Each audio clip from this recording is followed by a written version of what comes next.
Hello dear students, second year assessment for learning जो है आपका एग्ज़ाम पेपर्स होगी, तो उसमें आपका जो न्यूमेरिकल पोर्शन है और न्यूमेरिकल पोर्शन में लॉन्ग क्वेश्चन आता है स्पीयरमैन रैंक ऑर्डर मेथड का।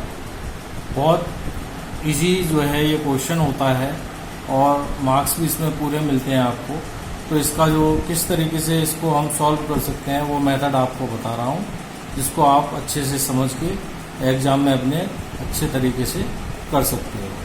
तो ये कहलाता है स्पीयरमैन रैंक ऑर्डर मेथड। ये कोरिलेशन का फार्मूला होता है। तो सहसंबंध का सूत्र यानी कोरिलेशन का जो फार्मूला है वो है, इसको आप लोग देखेंगे तो ये पी की तरह लगता है, लेकिन पी नहीं होता है। ये इसको रो बोलते हैं, RHO rho. Rho is equal to 1 minus 6 sigma D square बटे n स्क्वायर माइनस 1। ये आपका फार्मूला है कोरिलेशन का, ये आपको याद होना चाहिए। इसमें रो क्या है? रो का मतलब होता है सहसंबंध गुणांक यानी कोरिलेशन कोफिशिएंट। दूसरा क्या है? Sigma D square. तो सिग्मा डी स्क्वायर क्या है? यहाँ पर जो क्रमों के अंतर है उसके वर्गों का योग यानी sum of the difference square. N क्या है? एन कुल छात्रों की संख्या या जो भी हमें डाटा दिया हुआ है उसकी जो कुल संख्या है वो कहलाती है N, total number of students या टोटल नंबर ऑफ डाटा। इस क्वेश्चन को सॉल्व करने के लिए, क्योंकि हमें क्वेश्चन सॉल्व भी करना है और क्वेश्चन को सॉल्व करने के बाद में हमें उसको इंटरप्रिटेशन भी करना है, तो उसकी व्याख्या भी करनी है जो आपका आंसर आएगा। तो फॉर इंटरप्रिटेशन ऑफ रिजल्ट के लिए आपको ये टेबल याद होनी चाहिए, क्योंकि कोरिलेशन में किस प्रकार का संबंध है वो इस टेबल के माध्यम से समझाया गया है। जैसे प्लस माइनस चिन्ह में जो आपका आंसर है वो हमेशा आपका 1 आएगा या 1 से कम आएगा। 1 से कम जो आएगा वो या 1 आएगा वो प्लस भी हो सकता है, माइनस भी हो सकता है। लेकिन उसके आंसर को चेक करने की एक सबसे बढ़िया विधि ये है कि अगर आपका आंसर 1 से अधिक आ रहा है, 1 से अधिक आ रहा है, तो वो क्वेश्चन आपका रॉन्ग हो गया है। तो इसका सबसे बढ़िया चेक करने का फार्मूला ये है कि हमेशा जो कोरिलेशन है वो 1 आएगा या 1 से कम ही आएगा। ठीक है। तो जैसे कोरिलेशन जो आपका आंसर आएगा वो 0.00 से लेकर प्लस माइनस 0.20 तक अगर आपका जो आंसर आता है तो उसमें कोरिलेशन कैसा होगा? नगण्य होगा। ठीक है, नेग्लिजिबल होगा। और प्लस 0.21 जो है से लेकर प्लस माइनस 0.40 तक अगर आपका आता है तो वो निम्न कोरिलेशन होगा यानी कि लो कोरिलेशन होगा उसमें। ठीक है। और प्लस माइनस 0.41 से लेकर प्लस माइनस 0.70 तक अगर आपका आंसर आता है तो वो सामान्य होगा, मॉडरेट कोरिलेशन होगा। ठीक है। उसी तरीके से प्लस माइनस 0.71 से लेकर प्लस माइनस 0.90 तक अगर आता है तो उच्च यानी कि हाई कोरिलेशन, उच्च सहसंबंध उसमें होगा। प्लस 0.91 से लेकर प्लस 0.99 तक अगर आता है तो अति उच्च कोरिलेशन, वेरी हाई कोरिलेशन उसके होगा।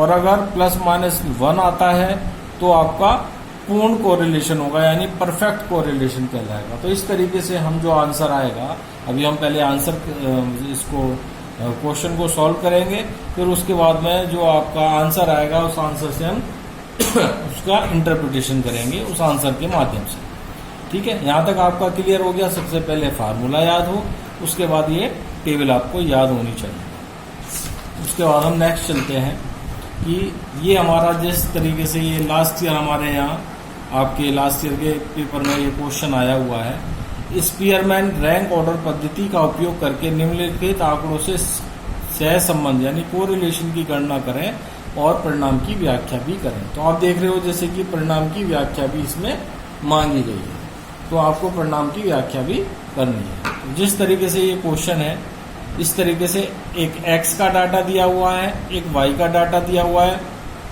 सॉरी, कभी कभी यहाँ हमें सब्जेक्ट के माध्यम से दे देते हैं कि गणित के मार्क्स ये हैं, विज्ञान के मार्क्स ये दिए हुए हैं, तो गणित और विज्ञान में किस तरीके का सहसंबंध है। तो वो क्वेश्चन के आधार पर ही आप उसको सॉल्व करेंगे। तो हमने पहले x का डाटा ले लिया, फिर y का डाटा ले लिया। तो इन डाटा में हमें करना क्या है, सबसे पहले हमें देनी होती है रैंक।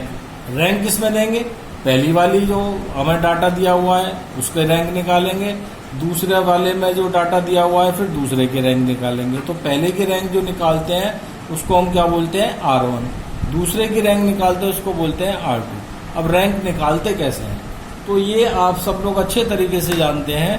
हम रैंक फर्स्ट किसे कहते हैं, अगर क्लास में जिस स्टूडेंट के सबसे ज़्यादा मार्क्स आते हैं उसको बोलते हैं, वो होता है रैंक फर्स्ट पे। उसके बाद जैसे जैसे नंबर कम होते जाते हैं उनकी जो रैंक है वो बढ़ती चली जाती है। फर्स्ट रैंक वाले से कम नंबर है तो सेकंड रैंक, सेकंड से कम है तो थर्ड रैंक, थर्ड से कम है तो फोर्थ रैंक। इस तरीके से हम रैंक देते हुए चले जाते हैं। तो इसी तरीके से हमने यहाँ पर किया है, जैसे आप देख रहे हैं डाटा। इसमें सबसे ज़्यादा जो संख्या है वो हमें चूज करनी है, कि हमें सेलेक्ट करनी है कि कौन सी संख्या सबसे बड़ी है। तो यहाँ पर हम देख रहे हैं फर्स्ट जो डाटा दिया हुआ है उसमें आप देखो सबसे ज़्यादा जो रैंक है, सबसे ज़्यादा जो बड़ी संख्या है वो 18 है। तो 18 का यानी 18 को हम क्या देंगे, फर्स्ट रैंक, जैसे हमने ब्रैकेट में दिखाया हुआ है फर्स्ट रैंक। तो R1 के सामने यहाँ पर क्या लिख देंगे हम, इसके आगे फर्स्ट रैंक, फर्स्ट, ठीक है। उसी तरीके से इससे जो छोटी रैंक कम संख्या है वो 15 है, तो 15 के सामने क्या रख देंगे, 2 रैंक। उसके बाद में फिर 12 है, 12 को 3 रैंक। 12 के बाद में उससे छोटी संख्या 11 है तो 11 को 4 रैंक। अब एक चीज और समझने की आती है कि हम 1 2 3 4 ऐसे तो देते चले जाएंगे, लेकिन अगर कहीं संख्याएं समान हो तो हम क्या करेंगे। तो जैसे आप देख रहे हैं 4 रैंक तक तो हमने सही सही दे दिए, इसमें कोई भी संख्या रिपीट नहीं थी, समान नहीं थी। अब यहाँ पर क्या है, 10 2 बार आया हुआ है, जैसे आप देख रहे हैं 10 यहाँ पर भी है और 10 यहाँ पर भी है, तो ये सेम है। तो हम सेम करने के लिए कैसे करेंगे, रैंक के हिसाब से, उसी हिसाब से चलेंगे। 4 तक हम रैंक दे चुके हैं, तो जो पहली संख्या है 10 उसे 5 भी रैंक देंगे, और जो दूसरी संख्या है 10 उसको 6ठी रैंक देंगे। इस 5 और 6 को हम क्या करेंगे, जोड़ देंगे। 5 और 6 11, 11 को जब हम जितनी संख्याएं हैं, जितने भी अंक समान है उतने से भाग दे देंगे। तो यहाँ पर 11 को 2 से भाग देंगे तो क्या आ जाएगा, 5.5। इसकी भी रैंक 5.5 आ गई और इसकी भी रैंक 5.5 आ गई। लेकिन हम रैंक कहाँ तक दे चुके हैं, 6 तक। तो अगली जो संख्या है, जैसे 9 है, तो 9 को हम क्या रैंक देंगे, 7। 9 दोबारा भी आया हुआ उसे रैंक देंगे 8। अब ऐसे ही हम इसको निकालेंगे, दोनों 9 9 रिपीट हो रही है संख्याएं, 7 और 8 को जोड़ेंगे 15 हो जाएगा। 15 को 2 से भाग देंगे तो 7.5। तो इसकी रैंक भी 7.5 आ जाएगी और इसकी रैंक भी 7.5 आ जाएगी। उसी तरीके से 8 तक हम रैंक दे चुके हैं। इसके बाद छोटी संख्या है 8, इसकी रैंक 9 हो जाएगी, और लास्ट जो बचता है वो आपका बचता है 7, उसकी रैंक 10 हो जाएगी। तो इस तरीके से हम रैंक निकाल लेंगे। उसी तरीके से हम y का जो डाटा दिया हुआ है फिर उसकी रैंक निकालेंगे, जिसको हम R2 से रिप्रेजेंट करेंगे। जैसे आप देख रहे हो इसमें सबसे बड़ी संख्या आपको जो दिखाई दे रही है वो 16 है, 16 है, तो इसको हमने रैंक फर्स्ट दे दी। उसके बाद 15 है, 15 को सेकंड रैंक दे दी। उसके बाद में जो 14 है उसको थर्ड रैंक दे दी। उसके बाद 11 है उसको 4 रैंक दे दी। 11 के बाद में अब देखो 10 आता है। 10 यहाँ पर 2 की जगह 3 बार आया हुआ है, यहाँ पर भी 10 है, यहाँ पर भी 10 है और यहाँ पर भी 10 है। तो इससे पहले जो है 11 है, 11 तक हम 4 रैंक दे चुके हैं, तो ऊपर से चलेंगे। ऊपर वाले को 5वीं रैंक देंगे, दूसरे वाले 10 को 6 रैंक देंगे, उसके बाद तीसरे वाले 10 को 7 रैंक देंगे। अब हमने 3 जगह रैंक दिए, इन तीनों रैंकों को जोड़ लेंगे। यहाँ की 5 को जोड़ेंगे, 5 में यहाँ 6 दिए, 6 को जोड़ेंगे, 5 और 6 11, 11 और 7 18, 18 क्योंकि 3 बार यहाँ पर जैसे 18 आ गया, किसको जोड़ा, 5वीं रैंक, 6ठी रैंक प्लस 7वीं रैंक, तो ये हमारा टोटल आ गया 18। 18 आया। संख्याएं कितनी है, 3 बार रिपीट हुआ है ना, सेम अंक कितनी बार है, 1 बार, 2 बार और 3 बार। तो इन 3 संख्या से भाग दे देंगे, 3 से 18 को भाग देंगे तो 6 आ जाएगा। तो इनके आगे रैंक कितनी आएगी, 6 रैंक, इसके आगे भी 6 रैंक और इसके आगे भी 6 रैंक। लेकिन हमने वैसे जो दे दिए रैंक 5, 6, 7 तक दे दिए, तो हम नेक्स्ट जो भी संख्या आएगी उसको 8th रैंक देंगे, उसके बाद जो नेक्स्ट उससे कम संख्या आएगी उसको 9वीं रैंक देंगे और उसके बाद वाली संख्या को 10वीं रैंक देंगे। तो इस तरीके से हमने रैंक दे दी। इसके बाद हमें डी निकालना है। डिफरेंस डी का मतलब होता है इनका दोनों का डिफरेंसेस, रैंक 1 और रैंक 2 का डिफरेंस। कुछ बुक वाले क्या करते हैं, इसमें माइनस कर देते हैं, लेकिन इसमें माइनस नहीं होता है, इसमें केवल दोनों का R1 और R2 दोनों संख्याओं का अंतर देखा जाता है कि दोनों संख्याओं में कितने का अंतर है। इसमें हमें घटाने की आवश्यकता नहीं होती। तो यहाँ पर क्या है, 6, यहाँ पर 3 है, यहाँ पर 6 है।